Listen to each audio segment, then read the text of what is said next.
మీద వ్యాజ్యం వేసి గెలిచిన వాడు బతుకుతాడా? నిన్ను అవమానపరిచి మీసాలు తిప్పినవాడు బతుకుతాడా?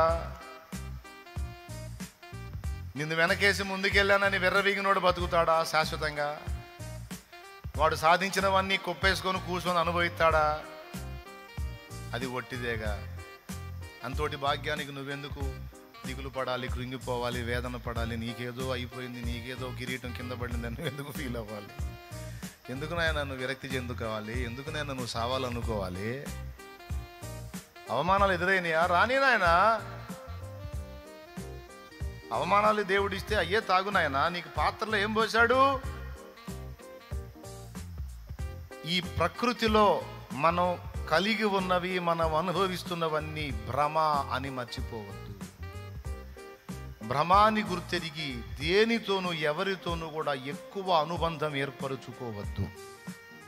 భ్రమ అని గుర్తెరుగు. నువ్వు కలిగి ఉన్న బంధాలు భ్రమే, నువ్వు ఏర్పరచుకున్న అనుబంధాలు భ్రమే.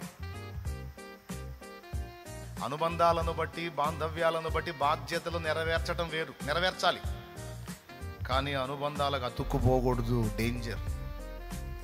ఎందుకంటే ఏ బంధం మనతో స్థిరముగా ఉండదు. పచ్చి నిజం. నా పిల్లలు పిల్లలు పిల్లలు అని నేను అనుకుంటాను. వాళ్ళని విడిచి నేను పోవచ్చు, నన్ను విడిచి వారు పోవచ్చు. గ్యారంటీ కార్డు ఎవడు తెచ్చుకోవాలా? స్తోత్రం. నా భార్య నా భార్య నా భార్య నా భార్య, ఓకే. నిన్ను వదిలి ఆమె పోవచ్చు, ఆమెను వదిలి నువ్వు పోవచ్చు. ఎవరు కార్డు తెచ్చుకోవాలా? దేవుని దగ్గర నుండి. నా ఆస్తి నా ఆస్తి నా ఆస్తి, నా ఇల్లు నా ఇల్లు నా ఇల్లు, ఓకే. నువ్వు పోవచ్చు, నీ ఇల్లు ఏడే ఉండొచ్చు. లేదా నువ్వు ఉండగానే అప్పుల పాలై నీ ఇల్లు పోవచ్చు. కొంతమంది ఎంతగా ఫిక్స్ అయిపోతారు, ఎంతగా ఈ అనుబంధ బాంధవ్యాలకు పెనేసుకుంటారంటే, అవి పోయేటట్టుంటే అంతకంటే ముందు నేనే పోతానని ఆత్మహత్యలు చేసుకొని చచ్చిపోతారు.